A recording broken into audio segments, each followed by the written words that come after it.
একটি দুটি নয়, একে একে 25টি নতুন এয়ারক্রাফট যুক্ত হতে যাচ্ছে বিমান বাংলাদেশ এয়ারলাইন্সের বহরে। যুক্তরাষ্ট্রের বোয়িং কোম্পানি থেকে কেনা হচ্ছে এসব এয়ারক্রাফট। কেন কেনা হচ্ছে বোয়িং কোম্পানির বিমান? কবে থেকে বহরে যুক্ত হবে এসব এয়ারক্রাফট? বিশ্বের কোন কোন আন্তর্জাতিক রুটে চলছে বিমান? যেভাবে বিশ্বের সেরা এয়ারলাইন্সগুলোর সাথে টেক্কা দিবে বাংলাদেশ, এই প্রতিবেদনে সেসব তথ্য তুলে ধরব।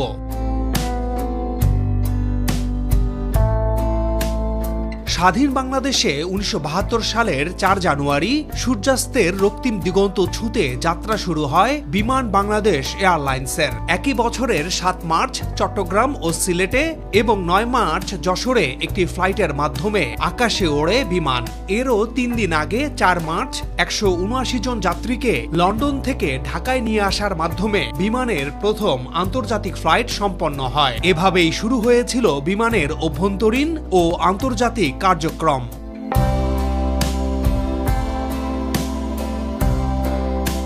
DC-3 এয়ারক্রাফটের মধ্য দিয়ে যাত্রা শুরু হওয়া বাংলাদেশি বিমানের বহরে বর্তমানে এয়ারক্রাফটের সংখ্যা 21টি। এর মধ্যে 16টি বোয়িং কোম্পানির, যেখানে 6টি অত্যাধুনিক 787 ড্রিমলাইনার, 4টি বোয়িং 777-300ER আর 6টি ন্যারো বডির বোয়িং 373 উড়োজাহাজ রয়েছে।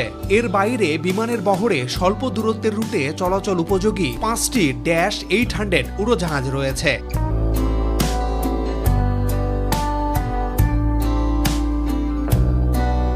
বিশ্বের 70টি দেশের সাথে বিমান চলাচলের চুক্তি আছে বাংলাদেশ বিমানের, কিন্তু চুক্তি থাকা সত্ত্বেও বহরে এয়ারক্রাফট কম থাকা ও পাইলট সহ কেবিন ক্রু ও অন্যান্য লোকবল কম থাকায় অনেক দেশেই বিমান গন্তব্য বাড়াতে পারছে না। যদিও বাংলাদেশ বিমানের ওয়েবসাইটে 24টি আন্তর্জাতিক রুটের তথ্য পাওয়া যায়।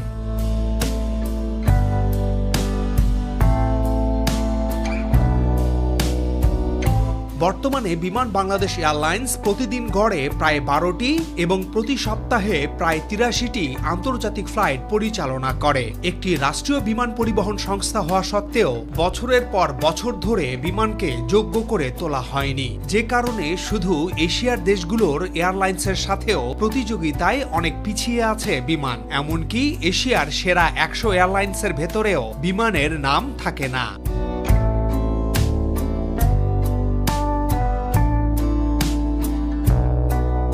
অবশেষে এই অবস্থার পরিবর্তন আসতে যাচ্ছে। বিগত সরকারের একেবারে শেষ দিকে ফ্রান্স ও নেদারল্যান্ডস ভিত্তিক প্রতিষ্ঠান এয়ারবাস থেকে 10টি এয়ারক্রাফট কেনার পরিকল্পনা করেছিল, কিন্তু শেষ পর্যন্ত তা চূড়ান্ত হয়নি। চূড়ান্ত হলে 2025 থেকে 2035 সালের মধ্যে বিমান বহরে সেই 10টি এয়ারক্রাফট যুক্ত হতো, কিন্তু অন্তর্বর্তী সরকার 10টি নয়, একেবারে 25টি এয়ারক্রাফট কিনতে যাচ্ছে এবং তারা এসব উড়োজাহাজ কিনবে যুক্তরাষ্ট্রের বোয়িং কোম্পানি থেকে।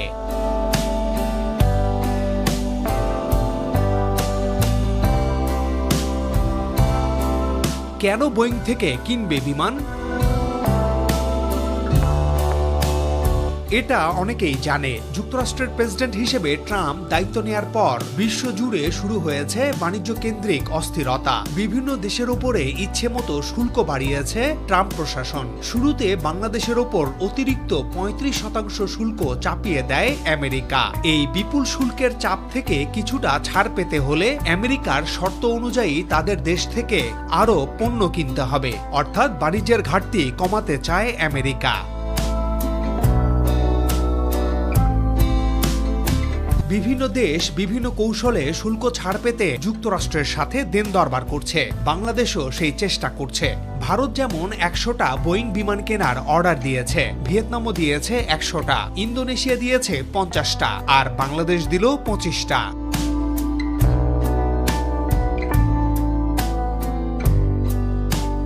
বোয়িং কেনার আরও কিছু কারণ আছে। আগেই উল্লেখ করেছি বাংলাদেশের বহরে বেশিরভাগ এয়ারক্রাফটই বোয়িং কোম্পানির। বোয়িং এর আগের এই উড়োজাহাজগুলো কেনার ক্ষেত্রে যুক্তরাষ্ট্রের এক্সপোর্ট ইম্পোর্ট ব্যাংক বিনিয়োগ করেছিল। ব্যাংকটি আবারও আগ্রহ দেখাচ্ছে বোয়িং কিনলে তারা ঋণ প্রস্তাব পর্যালোচনা করবে। এমনিতে বোয়িং চালিয়ে অভ্যস্ত বিমান।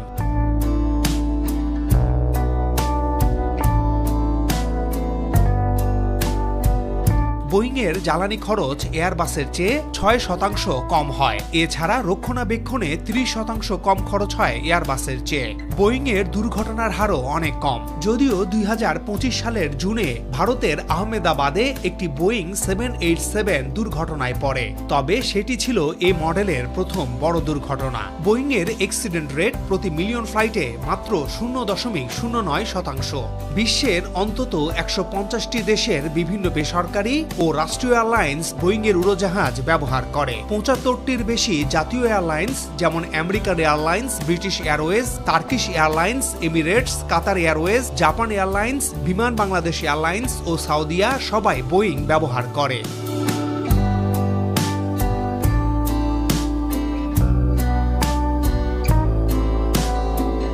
এখানেই শেষ নয়। যুক্তরাষ্ট্রের উড়োজাহাজ চলাচল নিয়ন্ত্রক সংস্থা ফেডারেল এভিয়েশন অ্যাডমিনিস্ট্রেশন FAA এর মূল্যায়নে বাংলাদেশের বেসামরিক বিমান চলাচল কর্তৃপক্ষ ব্যবিচকের মান উন্নয়ন না হওয়ায় অনেক বছর হলো ঢাকা থেকে নিউ ইয়র্ক রুটে বিমানের ফ্লাইট বন্ধ রয়েছে। সেই বাধা কাটাতে আবারও সহায়তার প্রতিশ্রুতি দিয়েছে বোয়িংয়ের কর্মকর্তারা।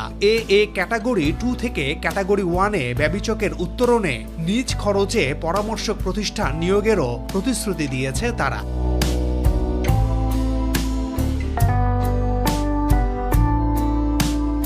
এসব নানা শর্ত, সম্ভাবনা, আন্তর্জাতিক রাজনীতি মিলিয়ে অন্তর্বর্তী সরকার বোয়িং কিনতে যে আগ্রহী হয়েছে এ কথা বলাই যায়। এখন প্রশ্ন হচ্ছে, কবে থেকে বিমানের বহরে যোগ হতে থাকবে বোয়িংয়ের নতুন এয়ারক্রাফট?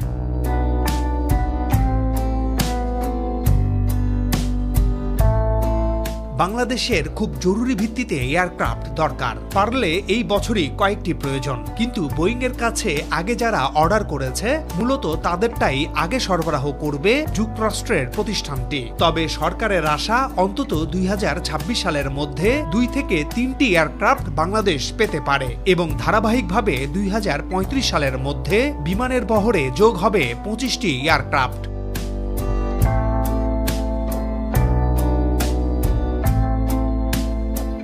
কোন কোন রুটে চলে বিমান? বর্তমানে বিশ্বের 23টি গন্তব্যে ফ্লাইট পরিচালনা করছে বিমান বাংলাদেশ এয়ারলাইন্স। যাত্রী চাহিদা বেশি থাকায় বিদ্যমান রুটে ফ্রিকোয়েন্সি বৃদ্ধির পরিকল্পনা নিয়েছে রাষ্ট্রীয় এই সংস্থাটি। পাশাপাশি রুট সম্প্রসারণেও মনোযোগী হচ্ছে। আমরা কয়েকটি জনপ্রিয় রুটের তথ্য তুলে ধরছি, তবে জানিয়ে রাখি অনেক সময় লোকসানের কারণে বিমানের রুট পরিবর্তন হয় ও নতুন রুট যুক্ত হয়। Dhaka Toronto root.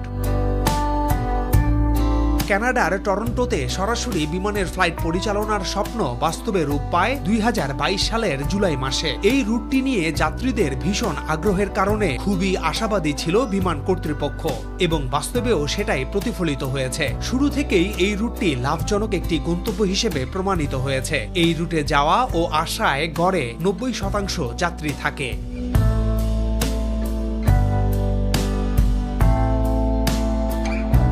যাত্রী চাহিদা ও লাভের কারণে গত বছরের 31 অক্টোবর থেকে আরও একটি ফ্লাইট বৃদ্ধি করেছে বিমান। ফলে ওই দিন থেকে ঢাকা টরন্টো ঢাকা রুটে সপ্তাহে প্রতি শনি, মঙ্গল ও বৃহস্পতিবার 3টি ফ্লাইট চলছে।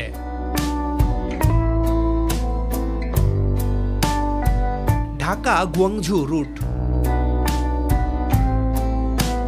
ঢাকা থেকে চীনের গুয়াংঝুতে বিমানের চলাচল শুরু হয় 2022 সালে, কিন্তু মাঝে আবার বিরতি দিয়ে 2023 সালের সেপ্টেম্বর থেকে আবারও এই রুটে যাত্রী ও কার্গো পরিবহন করছে বিমান। মূলত প্রচুর বাংলাদেশি শিক্ষার্থী ও ব্যবসায়ী এই রুটটি ব্যবহার করে থাকেন। বিমান কর্তৃপক্ষ জানিয়েছে এই রুটে যাওয়া আসায় গড় যাত্রী থাকে 81%। যাত্রী চলাচলের পাশাপাশি এই রুটে বাড়ছে কার্গো চাহিদা।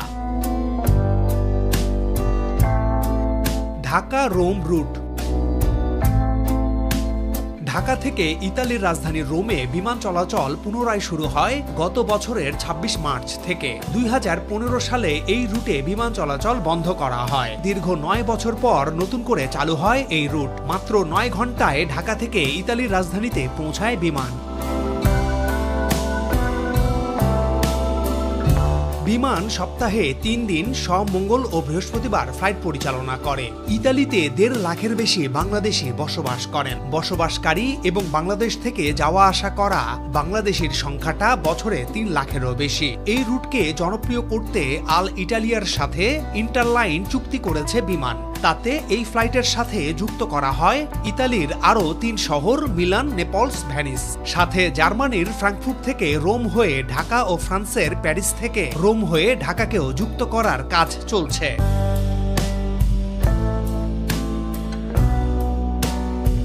ঢাকা নিউ ইয়র্ক রুট নিয়ে প্রত্যাশা অনেক। ঢাকা থেকে সরাসরি যুক্তরাষ্ট্রের নিউ ইয়র্ক শহরে বিমান চালুর বিষয়ে বিপুল সংখ্যক প্রবাসী বাংলাদেশের আগ্রহ রয়েছে। এর আগে লোকসানের মুখে 2006 সালে ঢাকা নিউ ইয়র্ক রুটে ফ্লাইট সাময়িকভাবে বন্ধ করে দেয় বিমান বাংলাদেশ এয়ারলাইন্স। পরে আবার ফ্লাইট চালুর চেষ্টা করে তারা, কিন্তু যুক্তরাষ্ট্রের কেন্দ্রীয় বিমান চলাচল নিয়ন্ত্রক সংস্থা ফ্লাইটের নিরাপত্তা সংক্রান্ত নানা দুর্বলতা দেখিয়ে সেগুলো সংশোধনের পরামর্শ দেয়। এর মধ্যে 19 বছর কেটে গেছে। এবার বোয়িং কেনার মাধ্যমে এই সমস্যা সমাধানের আলো দেখা যাচ্ছে। এটি চালু হলে বিমানের গ্রহণযোগ্যতা আরো বাড়বে।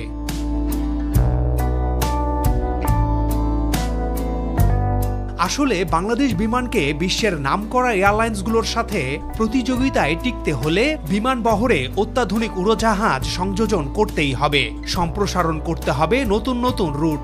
আর বিশ্বের 157টি দেশে 1.5 কোটির বেশি বাঙালি তো আছেই। নিজেদের দেশের পতাকাবাহী উড়োজাহাজ থাকলে অন্তত সবার আগে সেখানকার টিকিট পেতেই চেষ্টা করবে।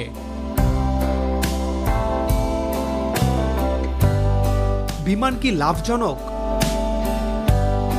প্রথমেই জানিয়ে রাখি, বিমান একটি রাষ্ট্রীয় সংস্থা। এটি সেবা সংস্থা। লাভ ক্ষতির হিসাব ছাড়াও রাজনৈতিকভাবে ও সেবামূলকভাবে কিছু কাজ করতে হয় রাষ্ট্রীয় এই সংস্থাকে, যা বেসরকারি এয়ারলাইন্সকে করতে হয় না।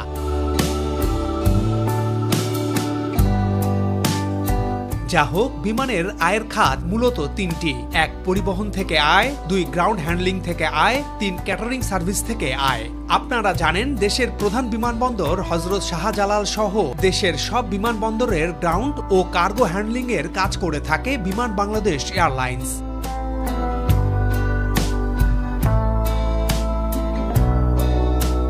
মোটা দাগে গ্রাউন্ড হ্যান্ডলিং বলতে বোঝায় বিমানবন্দরে উড়োজাহাজ অবতরণের পর পার্কিং বেতে নেওয়া, দরজায় সিঁড়ি লাগানো, যাত্রীদের মালপত্র উঠানো নামানো, উড়োজাহাজের ভেতর পরিষ্কার করা, চেক ইন কাউন্টারে সেবা দেয়া, ব্যাগেজ বেল্টে যাত্রীদের মালপত্র পৌঁছে দেয়া ইত্যাদি।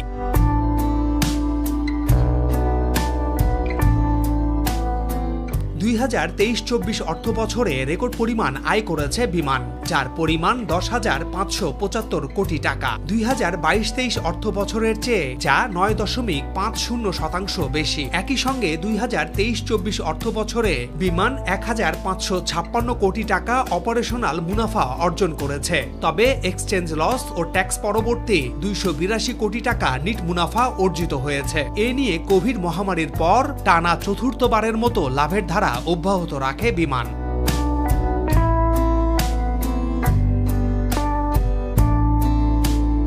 বিমান আমাদের রাষ্ট্রের সম্পদ। এর সাথে জড়িয়ে আছে দেশের মান সম্মান। অনেক সময় বিমানের বিরুদ্ধে যাত্রীদের প্রচুর অভিযোগ থাকে।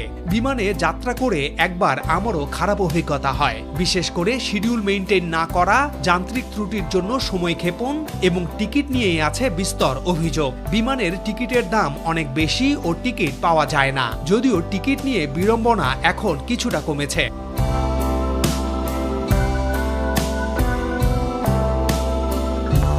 বিমানকে অবশ্যই অন টাইম পারফরম্যান্স ও যাত্রীর প্রতি রাজস্ব বৃদ্ধি ও ব্যয় সংকোচনের পদক্ষেপ আরও বাড়াতে হবে। দক্ষ পাইলট সহ অনেক ক্রু নিয়োগ দিতে হবে। টিকিট কালোবাজারি ও দুর্নীতি দূর এবং সেবার মান উন্নত করা গেলে বিমান হয়ে উঠবে আরও জনপ্রিয় ও লাভজনক। আরেকটি কথা, বাংলাদেশ বিমানের দুর্ঘটনার হার একেবারেই নেই।